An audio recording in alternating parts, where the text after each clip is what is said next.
કેમ છો વિદ્યાર્થી મિત્રો? કરિયર એમમાં આપનું હાર્દિક સ્વાગત છે. આગળ વધીએ. એક્ટિવ વોઇસ પેસિવ વોઇસના જે રૂલ્સ જોયા હતા એના પછીનો હવે પહેલો આવે છે પ્રેઝન્ટ સિમ્પલ પ્રેઝન્ટ ટેન્સ, એટલે કે સાદો વર્તમાન કાળ. હવે સાદો વર્તમાન કાળમાં તમારી સામે કઈ રીતે થાય એને આપણે જોવાનો પ્રયત્ન કરીશું. તમને નિયમ મોડે જ હશે ને મેં તમને કીધું હતું લાસ્ટ તે પ્રમાણે જો તમારા નિયમ મોડે નહીં હશે તો આમાં ખ્યાલ આવશે નહીં. તો શરૂઆત વિથ સાદા વર્તમાન કાળની પહેલાં તો વાક્ય રચના જોઈએ કે આ ખરેખર દેખાય કેવો કાળ.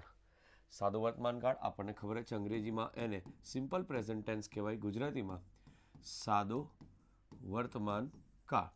સાદો વર્તમાન કાળ એટલે કે જે ક્રિયા રોજબરોજના વ્યવહારમાં થતી હોય, સૂચવાતી હોય એ દર્શાવતો કાળ એટલે કે સાદો વર્તમાન કાળ. એનું સેન્ટન્સ સ્ટ્રક્ચર હવે એકચ્યુઅલી આ અંગ્રેજીમાં લખેલું છે, આપણા માટે તો આ જ થશે શું? વાક્ય રચના. વાક્ય રચના એટલે કે આને મારે એક્ટિવ વોઇસમાં લખવું હોય તો કેવી રીતે લખાય અને મારે આને પેસિવ વોઇસમાં લખવું હોય તો કઈ રીતે લખાય. સાદો વર્તમાન કાળમાં જો એક્ટિવ વોઇસ હોય તો તમારી પાસે એક જ વસ્તુ હશે, ડુ હશે કાં તો ડઝ હશે. જે ક્રિયાપદ હશે એની અંદર ડુ અથવા તો ડઝ ઉમેરાયેલો હશે. પ્રશ્નાર્થ અને નકાર હશે તો છૂટો હશે. પણ પેસિવ વોઇસ બનાવવાનું હોય તો એમ, ઇઝ, આર પ્લસ તમારે એની અંદર શું નાખવાનું? Past participle. એક સાદી ભાષામાં જોઈએ તો આપણી પાસે આ ટેન્સ આપેલો છે, એટલે કે આ સ્ટ્રક્ચર આપેલું છે કર્તરી વાક્ય, અને તમારે કન્વર્ટ કરવાનું છે આ પદ્ધતિમાં. એટલે કે આ ત્રણમાંથી કોઈ બી એક સિલેક્ટ થાય. ક્યારે એમ આવે, ક્યારે ઇઝ આવે ને ક્યારે આર આવે એ તમને ખબર જ હશે કે ભાઈ આઈની સાથે શું આવશે? એમ. બીજા એક વચન નામો આવે તો એક વચન નામોની સાથે શું આવશે આપણી પાસે? ઇઝ. એ સાથે તમારી પાસે જો બહુવચન હોય તો બહુવચન અને બીજા બે શબ્દો છે વી અથવા તો યુ અથવા તો ધે. આ બધાની સાથે આપણે શું મૂકતા હતા? આર. એકદમ બેઝિક રૂલ છે, તમને ખ્યાલ આવી જ જશે કે આમાં કઈ રીતનું છે. એ જ રીતે તમને આ પણ ખબર હશે કે ડુ એ તમારી સામે મોટે ભાગે કોને વપરાય તો કે આઈને વપરાય અથવા તો યુને વપરાય, અથવા બહુવચનને શું લાગે? ડુ. એ જ રીતે ડઝનો ઉપયોગ ક્યારે થાય તો કે જ્યારે એક વચન હોય અને ઉપર સિવાયના આ જે લખેલા છે ને એ સિવાયના જે નામ છે તેનો કેનો ઉપયોગ થાય છે તો કે ડઝનો.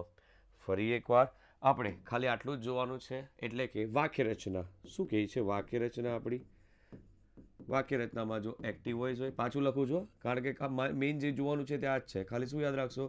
ડુ અથવા દસ. અને પેસિવ વોઇસમાં શું આવશે તો કે ત્રણ વસ્તુ એમ, ઇઝ અને આર પ્લસ એમાંથી શું આવશે? Past participle. આટલું ખાસ યાદ રાખવાની જરૂર છે. જો તમે આ યાદ રાખી લેશો તો હવે પછી આપણે આને આખો કન્વર્ટ કરતા શીખીશું. આ વિડીયો તમારા માટે સૌથી અગત્યનો થઈ પડે, કારણ કે જો તમને આ વિડીયોના જે વાક્યો જે અંદર લખેલા છે તે જો સમજ પડી હશે તો બધાનું સ્ટ્રક્ચર એક જ છે, પછી ખાલી આપણે એને કન્વર્ટ કરવાનું રહેશે. તો સ્ટાર્ટિંગ વિથ નેક્સ્ટ આવશે આપણી પાસે પહેલું વાક્ય. હવે પહેલા વાક્યમાં તમારી પાસે જે ડિટેલ નાખેલી છે એ ડિટેલ આ રીતની છે. વાક્યમાં આપણે પહેલાં તો એને ઓળખીશું. મેં તમને જેમ પહેલાં જે વિડીયો હતો તેમાં મેં કીધું હતું કે આપણે પછી જોઈશું. તો પછી એટલે ક્યારે? એ હમણાં. તો આપણે પહેલાં ઓળખીશું આ વાક્યમાં, બરાબર છે. કાર્તિક છે, એ કાર્તિકમાં જે કાર્તિક લખેલું છે એ ક્રિયાનો કરનાર છે. હવે ક્રિયાના કરનારને આપણે કયા નામથી ઓળખીશું? કર્તા. તો વાક્યની શરૂઆત શેનાથી થયેલી છે? કર્તાથી. બીજું ઓળખીશું પ્લેઝ એટલે શું છે? ક્રિયાપદ. ઓકે, કોઈ કહેશો મને આમાં શું થયેલું છે પ્લેઝમાં? તો કે ઓબ્વિયસલી સર અમને ખબર છે કે ડઝ પ્લસ અંદર શું ઉમેરાયેલું છે? પ્લે. એટલે કે આનું આપણે શું બનાવેલું છે? પ્લેસ. ક્રિયાપદ છે ને, સિમ્પલ જ છે. અને છેલ્લે આ શું છે? મારો કર્મ. કેમ તો કે વાક્યમાં પ્રશ્ન કાર્તિક શું રમે છે? શેનાથી પ્રશ્ન પૂછાયો? શું. તો શુંથી પ્રશ્ન બને, બરાબર છે. તો એના માટે જે જવાબ આવે તે મારો કર્મ થાય. શું રમે છે? ટેનિસ. હવે મારે આની અંદર ફેરફાર કરવાના છે, જે નિયમ તમે મોડે કરીને બેઠા છો. ફરી એકવાર, કર્તા કર્મને સ્થાને જાય, કર્મ કર્તાને સ્થાને જાય, ટુ બીનું યોગ્ય રૂપ, પાસ્ટ પાર્ટિસિપલ, બાય પ્લસ કરતા, કાળમાં ફેરફાર થતો નથી, સર્વનામમાં ફેરફાર થાય છે એ આપણે જોયેલા છે. તો સ્ટાર્ટિંગ વિથ આપણે આની અંદર શરૂઆત વિથ કાર્તિક કરતા છે તે ક્યાં જશે? કર્મને સ્થાને. કર્મ છે તે ક્યાં આવશે? કર્તાને સ્થાને. એટલે મારા પેસિવ વોઇસનો જવાબની શરૂઆત ક્યાંથી થશે? તો કે ઓબ્વિયસલી કર્મ આગળ આવશે. એટલે કર્મ આગળ આવે એટલે પહેલો અક્ષર કેવો બની જાય એનો? કેપિટલ. શું લખાયું? ટેનિસ. કર્તા કર્મને સ્થાને, કર્મ કર્તાને સ્થાને. ત્રીજો નિયમ શું હતો? ટુ બીનું યોગ્ય રૂપ. આ કયો કાળ છે? સાદો વર્તમાન કાળ. આ શું છે? એક વચન. એટલે આના પછાડી શું લાગશે? ઇઝ. મેં 2 સવાલ પૂછ્યા, પછી અંદર જવાબ લખો. સાદો વર્તમાન કાળ એટલે એમિઝાર જે આપણે પેસિવ વોઇસ લખેલી હતી ને એના પરથી. શું હતી પેસિવ વોઇસ? એક્ટિવ વોઇસ શું હતી? ફરી એકવાર યાદ કરી લઈએ તો કે અંદર ડુ ડઝ લખેલું હતું સારે. પેસિવ વોઇસ શું હતી? તો કે ઓબ્વિયસલી 3 વસ્તુ હતું, એમ, ઇઝ, આર પ્લસ અંદર શું નાખેલું હતું? Past participle. તો આમાં હું એમ કહું, આ 3માંથી અત્યારે શું લીધું? ઇઝ. આ ક્રિયાપદ છે. એનો નેક્સ્ટ નિયમ ભૂતકૃદંત આવે. ભૂતકૃદંત એટલે પ્લેઝનું શું થશે? પ્લેડ. આગળ વધીએ. સબ્જેક્ટને શું લાગશે? બાય. સબ્જેક્ટ એટલે કર્તા. કર્તાને બાય લાગે તો કાર્તિકનું શું થાય? કાર્તિક જ રહે. આ મારો જવાબ થયો પેસિવમાં. હવે કોઈ એમ કહેશો કે સર આમાં તમે પેસિવ સ્ટ્રક્ચર બનાવ્યું, ખબર ક્યાંથી પડે? તો ચેક કરો. ટેનિસ શું છે? ટેનિસ કર્મ, ઇઝ ટુ બી, પ્લેડ ભૂતકૃદંત, કાર્તિક કર્તા. જે કર્મ એક્ટિવ વોઇસની જે રીત હતી એમાં ઓબ્વિયસલી આપણે હમણાં જ કહેતા હતા કે વાક્યની શરૂઆત શેનાથી થાય? કર્તાથી, ને આમાં કર્મથી. વાક્યની રીત હવે બરાબર છે જોવી હોય તો આ વાક્ય હકાર હતું. આટલું જ યાદ રાખજો. આના પછી શું થાય છે તે તમને ખબર પડશે. ચેક કરીએ. બીજું જે રીત છે આમાં આપણી પાસે એ છે બીજું વાક્ય. હવે બીજા વાક્યમાં ચેક કરજો, તમારી પાસે શું લખેલું છે? યસ, મારી પાસે Radha does not bring homework. હવે આ વાક્યમાં મારે પેસિવ વોઇસ બનાવવું છે તો ખબર કેવી રીતે આપણે કે કયો કાળ છે? પહેલી વસ્તુ ઓકે આપણને ખબર પડે ડઝ છે, એના પરથી ખબર પડે કે આ સાદો વર્તમાન કાળ છે, અને ઓબ્વિયસલી પછી બ્રિંગ ક્રિયાપદનું મૂળ રૂપ મૂકેલું છે. તો મારે જવાબની શરૂઆત ફરી એકવાર. આ શું બોલાય? આ મારો કર્તા. આ શું છે? ટુ બીનું રૂપ. બ્રિંગ શું છે? બ્રિંગ ક્રિયાપદ. અને હોમવર્ક એ મારે શુંથી પ્રશ્ન પૂછીએ ને જે જવાબ મળે એ મારો શું થાય? કર્મ. તો મને કેવું બરોબર છે, આપણે શરૂઆત કરીએ પેસિવ વોઇસ લખવાની શરૂઆત કરીએ તો મારા જવાબની શરૂઆત શેનાથી થાય? સ્ટાર્ટિંગ વિથ હોમવર્ક આગળ આવશે, કર્મ આગળ આવ્યો ને, કર્તા કર્મને સ્થાને, કર્મ કરતાને સ્થાને, કર્મ કરતાને સ્થાને. તો હોમવર્ક આગળ આવ્યું બરોબર છે. આ ડઝ છે ને એ બ્રિંગમાં ઉમેરાઈ જાય. ખાસ ધ્યાન રાખજો.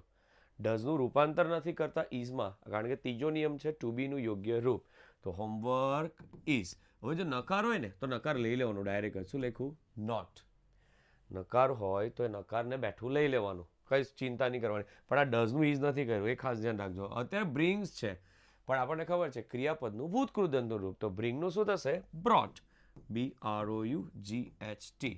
કર્તા કર્મને સ્થાને બાય દ્વારા, એટલે કે બાય બરાબર છે શું છે આપણી પાસે? રાધા. અને આપણું ફૂલ સ્ટોપ.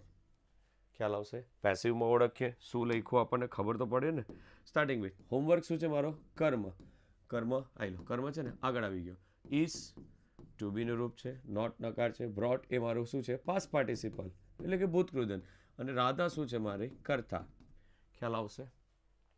આ વાક્યનો પ્રકાર કયો હતો? તો કે આખું જે વાક્ય છે ને એ નકાર છે, અને નકારમાં પણ મારે જે વસ્તુ કહેવી હતી તે આ છે એક વચન. એટલે કઈ રીતે? તો ચેક કરો. આ હોમવર્ક છે ને, હોમવર્ક એના પછી શું આવ્યું? ઇઝ. હવે આટલું ધ્યાન રાખજો બરાબર છે. એટલે નીચેના બીજા વાક્યમાં તમને ખબર પડશે કે મેં શું કહેવા માંગુ છું. ચેક કરજો. બીજું એક વાક્ય છે નંબર 3.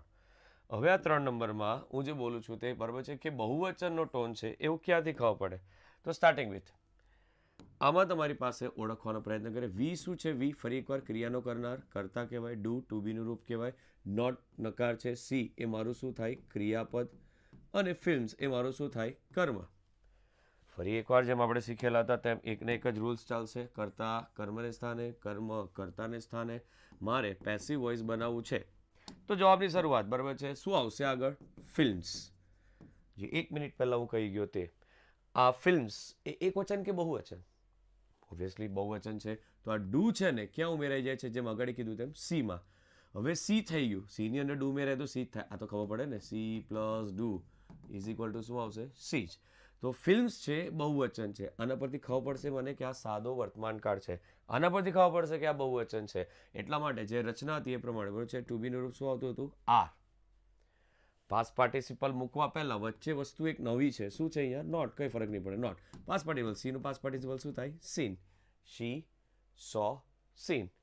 અને કર્તાને બાય લાગશે એટલે કે બાય શું બોલાશે? અસ. ખ્યાલ આવ્યો? સમજ પડી? ફરી એકવાર. કશું કરતા નથી. કર્તા કર્મને સ્થાને, કર્મ કર્તાને સ્થાને, ટુ બીનું યોગ્ય રૂપ, પાસ્ટ પાર્ટિસિપલ આયલું, કર્તાને બાય લાગે. એક ને એક જ નિયમ ચાલતા છે. હવે આ વાક્ય શું થયું બરાબર છે, હું તમને જે કહેતો હતો તે બરાબર છે. આ વાક્ય નકાર હતું અને પાછું કેવું હતું, બહુવચન. સર તમે થોડી વાર પહેલા આ જ બોલેલા, હા પણ ત્યારે એક વચન હતું, અહીંયા શું છે, બહુવચન. ખાસ ધ્યાન રાખજો કે જે કર્મ હોય ને એના અનુસંધાનમાં ટુ બીનું રૂપ મુકાશે. અહીંયા ડુ છે પણ અહીંયા આર આવ્યું, અગાડી શું હતું, ઇઝ હતું.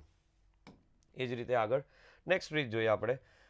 મોસ્ટ આઈએમપી જે તમને પરીક્ષામાં ઘણીવાર પૂછાય છે ને આ પદ્ધતિ પૂછાય તો માની લેવાનું કે આપણા માર્ક હવે બેઠા આવશે. કેમ બેઠા આવશે, તો કે ઓબ્વિયસલી આના જે રૂલ્સ છે તે આપણે જે જોઈશું તે ખાસ અગત્યના અને શાંતિથી સમજવાનો પ્રયત્ન. ઓકે, તમને આવું ખબર પડે કે આ વાક્ય પ્રશ્નાર્થ છે. હા, આપણને ખબર પડી પ્રશ્નાર્થ ચિહ્ન મૂકેલું છે. બીજી વસ્તુ આમાં સમજવાનો પ્રયત્ન કરીએ કે આમાં ટુ બીના રૂપે પ્રશ્ન છે કે WH છે. ટુ બીના રૂપે પ્રશ્ન એટલે કે am, is, are, was, were, did, do, does, have, has, had, will, shall, would, should, can, could, may, might, must, be, being, being. આમાંનું કોઈ પણ આવે બરાબર છે તો એનાથી શરૂઆત થાય તો એ ટુ બીના રૂપથી પ્રશ્ન કહેવાય. અને પછીની જે એક રીત છે જે આવશે નીચે, who, whom, whose, which, when, where, while, how many, how much, કોઈ પણ લઈ લો બરાબર છે તો એ WH ક્વેશ્ચન કહેવાશે. અત્યારે ટુ બી છે. સર એનાથી કોઈ ફરક પડે? હા, થોડોક ફરક છે, કારણ કે આ વાક્ય છે ને છેલ્લે પ્રશ્નાર્થ છે. મારો જે પેસિવનો જવાબ બનશે એ પણ કેવો બનશે, પ્રશ્નાર્થ. બસ તો આટલું ધ્યાન રાખવાનું છે. ચાલો પાછા ઓળખીએ આપણે જેમ ઓળખતા હતા. યુ શું છે, યુ મારો કર્તા. પ્લે શું છે, મારું ક્રિયાપદ. ક્રિકેટ શું છે, ફરી એકવાર કર્મ. એકનું એક જ વાક્ય લખતા છે આપણે, કંઈ નથી બરાબર છે. ફરી એકવાર મેં તમને આગળ બી કહેતો હતો તે રીતે આમાં જે આ ડુ છે ને, ડુ એ ક્યાં ઉમેરાઈ જશે, ક્રિયાપદમાં. અને હવે વાક્ય શું બનશે બરાબર છે, પ્લે થઈ ગયું. સ્ટાર્ટિંગ વિથ કર્તા, કર્મને સ્થાને, કર્મ કર્તાને સ્થાને. મારા જવાબની શરૂઆત કરવા પહેલાં મારે પેસિવ વોઇસ લખવા પહેલાં જ્યારે પ્રશ્નાર્થ વાક્ય હોય ને તો જગ્યા છોડીને શું લખવાનું, કર્મ. આ કર્મ શું છે, ક્રિકેટ. કેમ જગ્યા છોડી? એક જ રીઝન છે, તમારી પાસે વાક્ય પાછું છેલ્લે પ્રશ્નાર્થ ચિહ્ન પડવું જોઈએ. તો આ વાક્ય જે પેસિવ બનાવતા છે ને એને પણ આપણે હવે શું કરીશું, પ્રશ્નાર્થ જ બનાવીશું. તો ક્રિકેટ એક વચન છે. હવે પછી શું કરતા હતા, કર્તા કર્મને સ્થાને જાય, કર્મ કર્તાને સ્થાને જાય, ટુ બીની યોગ્ય રૂપ. પણ પછાડી મૂકવાને બદલે એક વચન છે, સાદો વર્તમાન કાળ છે, તો પછાડી મૂકવાને બદલે હવે ક્યાં મૂકીશ, આગળ. કેમ? વાક્યને પ્રશ્નાર્થ બનાવવા માટે. એ જ રીતે પાસ્ટ પાર્ટિસિપલ. ચાલો પ્લેનું પાસ્ટ પાર્ટિસિપલ શું થશે, પ્લે. આ ન સમજ પડી હોય તો એક બે વાર રિપીટ કરીને જોઈ લેજો એટલે ખ્યાલ આવી જશે તમને કે મેં ક્રિકેટ પછાડી ઇઝ લખવાને બદલે અગાડી મૂક્યો, કારણ કે મારે છેલ્લે પ્રશ્નાર્થ ચિહ્ન મૂકવાનું થાય. વાક્યની રચના પ્રશ્નાર્થ બનાવી. ઇઝ ક્રિકેટ પ્લેડ બાય, શું આવશે, કર્તા કર્મને સ્થાને યુ. સિમ્પલ જ છે. આ ખાસ ધ્યાન રાખજો. આપણે આવા જે વાક્ય આવશે ને એના પર બરાબર ભાર આપીશું, કારણ કે આવા વાક્ય પૂછાય છે. કારણ કે એક્ટિવનું પેસિવમાં જ્યારે ખાલી જગ્યા મૂકે તો તમને ખબર પડી જોઈએ કે આમાં એકચ્યુઅલી હવે શું આવશે. અહીંયા કઈ રીતનું ટુ બીનું રૂપ આવે, ઓબ્વિયસલી આપણને ખબર જ છે કે આ ક્રિકેટ છે, એક વચન છે, આના પછાડી સાદું વર્તમાન કાળ, અહીંથી ખબર પડે તો એના રિલેટેડ પછાડી મૂકવાનું બદલે આગળ. કેમ? પ્રશ્નાર્થ ચિહ્ન મૂકવું છે, વાક્ય પ્રશ્નાર્થ બનાવવું છે એટલા માટે. આગળ વધીએ. નેક્સ્ટ આવશે આપણી પાસે, આ ટુ બીના રૂપથી પ્રશ્ન હતું. હવે આવશે આપણી પાસે WH ક્વેશ્ચન. પણ WH ક્વેશ્ચનમાં કશું નથી કરવાનું. આ જે રૂલ્સ જોયો ને એ જ રૂલ્સને આમાં એપ્લાય કરવાનું. કઈ રીતે સર, જોઈ લઈએ, ધ્યાન આપજો. અંદર તમારી પાસે જે અહીંયા માહિતી આપેલી છે, ચાલો ટુ બી કે WH એવું ક્યાંથી ખબર પડે, તો શરૂઆત વિથ બરાબર છે, આપણને ખબર પડે કે આ WH ક્વેશ્ચન છે તો એને આપણે WH ક્વેશ્ચનમાં જ રાખવાનો. એટલે પહેલાં વેનનો છે ને વેન મૂકી દેવાનો. પછી એક્ટિવ હોય તો પેસિવ ને પેસિવ હોય તો એક્ટિવ. અત્યારે એવું કંઈ જોતા નથી બરાબર છે, આપણે ડાયરેક્ટ જ જોતા છે.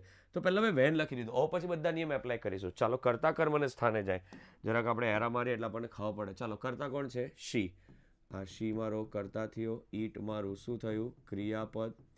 હર મિલ એ મારો કર્મ છે. ખાલી મિલ નહીં બોલાય, જમવાનું નથી. હર મિલ તેણીનું ભોજન, આખો શબ્દ સાથે છે તો એને લઈ જવાનું. ચાલો ફરી એકવાર, કર્તા કર્મને સ્થાને, કર્મ કર્તાને સ્થાને. એટલે મારે જવાબની શરૂઆત શેનાથી થશે, વેન તો લખી દીધો, સ્પેસ છોડીને. ફરી એકવાર બોલ્યા છે, હા કેમ નહીં, કારણ કે કર્મ આગળ આવશે એટલે જવાબની શરૂઆતમાં શું આવશે, અહીંયા ઉપર જો. યસ, આને આપણે ડાયરેક્ટ જ કાઢી નાખીએ ફરીથી બરાબર છે. ઓકે યસ, ચાલો ફરી એકવાર. આ શું છે મારું, ઓળખી કાઢીએ એકવાર. WH question. આ મારું ટુ બીનું રૂપ છે, આ મારું કર્તા છે, ઈટ મારું શું બોલાય, ક્રિયાપદ, અને હર મિલ એ મારું શું બોલાય, કર્મ. ચાલો યાર, અમારે જે આપણે શીખેલા હતા તે કર્તા કર્મને સ્થાને, કર્મ કર્તાને સ્થાને. થોડીક વાર પહેલાં મેં તમને હમણાં જ કીધું મારે આનો પેસિવ વોઇસ બનાવવો છે તો પહેલાં WH ક્વેશ્ચન હોય ને તો WH ક્વેશ્ચન બેઠો જ લખી દેવાનો. મેં વેનનું વેન લખ્યું. પછી આગળ ચાલો આગળ શું આવ્યું હરમિલ, પણ એ જગ્યા છોડવાની. કેમ જગ્યા છોડવાની? મારે જે શબ્દ લખવાનો છે એ મારો કેવો બનશે? પ્રશ્નાર્થ વાક્ય. હરમિલ વેન છે સાદો વર્તમાન કાળ, આ ડઝ છે ને આમાં ઉમેરાઈ જાય એટલે ઇટ્સ થાય. એનાથી મને કંઈ ખબર નહીં પડે, પણ ખબર એટલું પડે કે આ સાદો વર્તમાન કાળ છે. સાદો વર્તમાન કાળ છે, આ એક વચન છે. પછાડી મૂકવાને બદલે હું ઈસ ક્યાં મૂકીશ? આગળ. કેમ? કારણ કે આ વાક્ય પ્રશ્નાર્થ બનાવવાનું છે. આગળ વધીએ. ઈટ એટ શું આવશે? ઈટન. કર્તા કર્મને સ્થાને બાય દ્વારા એટલે બાય, બરાબર છે. સીનું શું લખાશે અહીંયા આપણી પાસે? હર. ને છેલ્લે ક્વેશ્ચન માર્ક. કન્સેપ્ટ ખબર પડી?